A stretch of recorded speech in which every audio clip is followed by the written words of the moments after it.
Salut, c'est Jonathan, ton conseiller immobilier. Bienvenue dans cette nouvelle vidéo. Aujourd'hui, je réponds à la question de Marc. Tu m'as posé une question super intéressante qui mérite une vidéo. La question est la suivante. Marc, tu as 33 ans, tu vends un bien à Metz, visiblement. Et voilà, tu n'as pas envie de le faire seul, tu as envie de mandater une agence immobilière. Mais voilà, tu as reçu une agence et elle te propose plusieurs mandats, apparemment. Elle te propose mandat simple, exclusif et semi-exclusif. Et tu hésites. Voilà, l'agence souhaiterait te faire signer un mandat exclusif, mais tu as peur d'être tenu, donc tu es tombé sur ma chaîne et tu m'as posé la question. C'est super sympa, je vais te répondre et te dire voilà, les différences entre les trois mandats qu'on va trouver. Et voilà, je vais pas te dire lequel signer parce que ça c'est très compliqué, tu vas comprendre pourquoi après, mais je vais te donner des pistes de réflexion. Avant tout, si t'es pas abonné à la chaîne, je t'invite à le faire tout de suite. Tu vas y découvrir plein de conseils totalement gratuits sur la transaction immobilière de particulier à particulier. C'est pour t'aider, c'est cadeau, ça me fait plaisir. Allez, Marc, tu habites à Metz. Alors, je reçois énormément de questions via la page Facebook Immobilier Haute-Gironde et la chaîne YouTube Coach Imo. Du coup, je les note sur un cahier. Voilà, je ferai mes devoirs aussi et je note les questions sur un cahier. Alors, il y en a où je réponds par mail et d'autres où je réponds en vidéo, mais je ne peux pas évidemment faire des vidéos à chaque fois. Voilà, donc je pioche parmi les questions que je trouve hyper pertinentes, je les mets dans le cahier et j'ai fait une vidéo. Les autres, je vous réponds par mail. Je sais que je mets un peu de temps, mais j'essaie toujours de répondre. Alors, Marc, salut Jonathan. Bon voilà, je ne vais pas vous dire le blabla. Donc voilà, j'ai reçu une agence. Ça fait 18 ans qu'on est installé, moi et ma femme. On a besoin de plus grand. La famille s'agrandit. Félicitations. Pour une fois, c'est pas un divorce, en ce moment du moins. Donc voilà, on cherche à vendre. On a reçu deux agences, on a eu des estimations, le prix semble cohérent. Néanmoins, voilà, on hésite sur le mandat, on n'y connaît pas grand-chose. On a été voir sur Internet, on trouve plein de mandats et tout ça. Je suis tombé sur ta chaîne et du coup, comme j'ai vu que c'était bien expliqué, on a voulu te poser la question. Merci en tout cas pour ta confiance. Alors, excuse-moi, j'ai un petit bug sur le PC. Voilà. Pardon. Alors, en France, pour mandater, alors il faut d'abord que tu saches que un professionnel de l'immobilier, pour qu'il puisse faire ta transaction, du moins si tu choisis une agence ou un indépendant, un mandataire d'un réseau immobilier, il doit être mandaté pour faire la transaction. Pour être mandaté, il y a deux façons. Soit c'est le vendeur qui le mandate, ça passe par un mandat qu'on appelle de vente, un mandat d'entremise. Donc là, c'est toi qui vas donner le pouvoir à l'agent, au professionnel de promouvoir le bien et de faire autant de visites qu'il jugera utile. Ou soit il a un mandat de recherche, et le mandat de recherche, c'est à l'inverse, c'est l'acheteur qui le mandate pour pouvoir faire la transaction. Si l'agent n'a pas un de ces deux mandats, il n'a pas le droit à ses honoraires, il n'a pas le droit juridiquement de faire de l'intermédiaire. Aujourd'hui, toi tu es vendeur, donc on va s'intéresser au mandat de vente. Alors, le mandat de vente, tu as on va dire trois options. Tu as ce qu'on appelle le mandat simple. Alors, que je te dise, alors voilà, je reste vraiment dans la généralité, que ça soit n'importe quelle agence, n'importe quel mandataire, la loi est la même pour tout le monde. Après, tu vas trouver des mandats un peu améliorés, j'en discuterai après, voilà, après les grandes lignes, un peu améliorés, un peu différents suivant les agences se sont amusées à mettre des conditions particulières, on va dire, voilà, je t'expliquerai un petit peu de quoi il s'agit, mais on va rester dans la généralité pour commencer. Donc, tu as le mandat simple. Le mandat simple, c'est qu'en fait, l'agent, tu le mandates et tu mandates autant de professionnels que tu jugeras utile, et tu pourras également aussi publier de ton côté et vendre le bien aussi de particulier à particulier. C'est ce qu'on appelle le mandat simple. En gros, tu fais ce que tu veux. Voilà. C'est aussi, à mon sens, le mandat le moins efficace. Pourquoi? Parce que très souvent, le vendeur mandate plusieurs agences, ce qui rend les annonces de mauvaise qualité. Voilà, il ne faut pas, si tu veux, que tu mettes la maison dans 36 agences, parce que ça va renvoyer une image d'invendu, ça va accélérer le phénomène d'usure. Face à ça, le marché il se dit que soit tu es pressé de vendre, donc tu vas avoir de la négociation, soit il y a un problème dans la maison et personne n'a envie d'acheter un invendu. Donc tu vas renvoyer une image de mauvaise qualité. Donc je te déconseille fortement de mandater beaucoup d'agences, suivant les secteurs, en fonction du nombre de biens. Je ne connais pas trop ton secteur, je ne suis pas du tout du coin, mais je sais que moi, par exemple, sur mon secteur, en Haute-Gironde, si je mandate plus de 3 agences, je vais être en surpublication, ce qui va être compliqué. Ça va être beaucoup plus compliqué pour défendre ton prix. En gros, ton bien se retrouve un peu son propre concurrent, en fait. C'est un peu comme si tu rentrais dans un magasin de chaussures, que tu voyais la paire de chaussures que tu vas acheter affichée à plusieurs prix différents, parce que chaque agence a ses honoraires. Donc, voilà, ça, je te le déconseille fortement. Maintenant, si tu veux quand même faire un mandat simple, tu as tout à fait le droit. Moi, ce que je te conseille, c'est de réduire au maximum le nombre de professionnels. Donc, ton professionnel, tu dois les trier sur le volet, en fait. Voilà, ça c'est le mandat simple, tu fais ce que tu veux. Le mandat semi-exclusif, c'est différent. C'est un partenariat entre toi et le professionnel que tu vas mandater. C'est-à-dire que tu as le droit de commercialiser, le professionnel commercialise et c'est tout. Les autres professionnels sont écartés. Ça, c'est le principe du mandat semi-exclusif. Donc avec ce mandat, déjà, toi, tu peux commercialiser, le professionnel commercialise et tu évites la surpublication parce que les autres pros n'auront pas le droit de commercialiser la maison. Ou s'ils veulent, donc ils n'ont pas le droit de commercialiser. Et s'ils veulent vendre, ils passeront éventuellement dans le cadre d'un intercabinet. Ça, c'est tout à fait possible.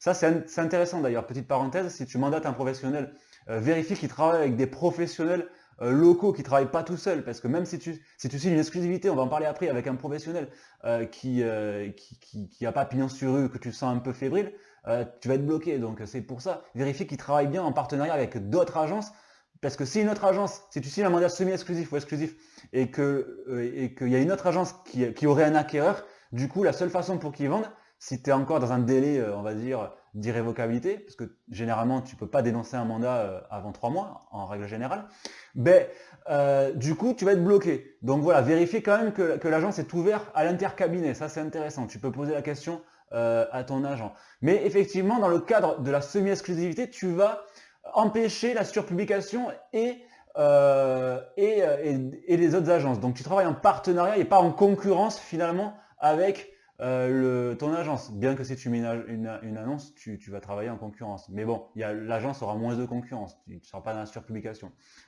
J'ai fait cette phrase-là, je vais te dire après pourquoi. Et enfin, l'exclusivité, où là tu donnes entièrement confiance au professionnel que tu mandates. Ça sera le seul à pouvoir vendre ton bien immobilier. Donc ça nécessite évidemment une preuve de confiance à toute épreuve. Voilà, ça c'est hyper important. Voilà, ça c'est la règle générale. Mandat simple, tu fais ce que tu veux. Mandat semi-exclusif, c'est toi et l'agence que tu mandates. Et mandat exclusif, c'est que l'agence. Ensuite, certaines agences font des mandats, on va dire, un peu intermédiaires. Il y a des mandats qui circulent, voilà, qui sont des exclusifs, qui sont tout à fait légaux, il n'y a pas de problème, hein. C'est pas des mauvais mandats. Mais bon, il faut quand même lire les clauses. Tu vas trouver des mandats où effectivement, tu auras le droit de mandater un certain nombre d'agences. Alors, il y a un mandat très très intéressant que je trouve dans certains réseaux et dans certaines agences où c'est une semi-exclusivité. Voilà, c'est pour ça que tout à l'heure je t'ai dit que tu travaillais en partenariat et pas en concurrence. Ce mandat-là est très très intéressant parce que c'est une semi-exclusivité où toi tu commercialises, l'agence commercialise également. En fait, vous commercialisez au même prix. Ça, je te conseille toujours de le faire pour pas faire que ce soit n'importe quel mandat, donc simple ou semi-exclusif, de commercialiser si tu veux commercialiser au même prix que l'agence. Déjà, pour éviter de faire une concurrence déloyale à l'agence que tu mandates. Et deux, pour qu'il y ait une cohérence auprès des agences. Il n'y a rien de plus pourri que le même bien affiché à plusieurs prix différents. Autant dire que tu vas avoir plein de négociations. Donc, ce mandat-là, en fait, c'est une semi-exclusivité, on va dire améliorée, parce que effectivement tu travailles en partenariat avec l'agence, parce que tout simplement, en gros, le thème c'est que l'agence trouve un acheteur, elle a ses honoraires, toi tu as ton aide vendeur, fin de la discussion, tout le monde est content. Mais si en fait c'est toi qui es sollicité par un prospect, ce prospect-là, tu vas lui confier en fait. Tu vas lui confier et c'est l'agence qui va tout faire, si tu veux. Et généralement, dans certains mandats, vu que c'est toi qui as le prospect et que tu le donnes à l'agence, l'agence va te rétrocéder la moitié de ses honoraires. Voilà. C'est pour ça que je dis que tu travailles en partenariat avec cette agence-là et non en concurrence. Voilà. Ça, c'est un mandat qui peut être très intéressant. Voilà, ça c'est le type de mandat qu'on peut trouver, tu vois, entre les deux. Voilà, c'est une sorte d'exclusivité un petit peu modérée ou déguisée. Voilà. Donc ça, je te le conseille. Maintenant, mon avis, maintenant qu'on a décortiqué le gros du travail, mon avis sur les 3 mandats. Alors, c'est un peu compliqué de répondre à cette question dans le sens où il n'y a pas de bon ou de mauvais mandat. Effectivement, il y a des mandats qui sont plus efficaces. Normalement, le mandat exclusif est beaucoup plus efficace si si le professionnel, entre guillemets, est vraiment compétent. Voilà. Il faut savoir qu'il y a beaucoup de professionnels qui malheureusement font passer leur mandat simple avant les mandats exclusifs. Pourquoi? Parce qu'ils savent qu'un mandat exclusif, ils n'ont pas de concurrence. Ça, je le déconseille fortement. C'est le meilleur moyen pour décevoir le client qui t'apporte une grande preuve de confiance en te confiant un mandat exclusif. En ce qui concerne, moi, moi qui fais de la transaction, normalement, je donne des outils supplémentaires vu la preuve de confiance que le mandat exclusif représente. Donc effectivement, voilà, pour te donner un bout de réponse sur ça, la première chose à te poser comme question, c'est vraiment une question de relationnel que tu vas avoir avec le conseiller. Parce qu'encore une fois, la personne qui va se bouger le cul pour ta vente, c'est pas l'agence, c'est pas la marque, c'est le conseiller que tu as en face de toi. C'est une question d'humain et de relation avant tout. Donc si tu as un bon relationnel et que tu sens que tu as un bon feeling, remets-toi-en à ton instinct. Moi, je te dis oui pour un mandat exclusif. Si tu sens que même si on peut jamais être sûr à 100%, on va pas se mentir, mais si tu sens que le pro, il va te mettre des outils supplémentaires, il va te mettre un photographe professionnel, il va publier sur plusieurs sites, il va remonter plus souvent l'annonce, il va vraiment t'apporter une valeur par rapport à un mandat simple, là je te dis 100% le mandat exclusif. C'est clairement prouvé que quand tu as un bon professionnel et qui se bouge pour ton bien, les délais de vente en mandat exclusif sont vachement plus courts que le mandat simple et se vendent vachement plus cher.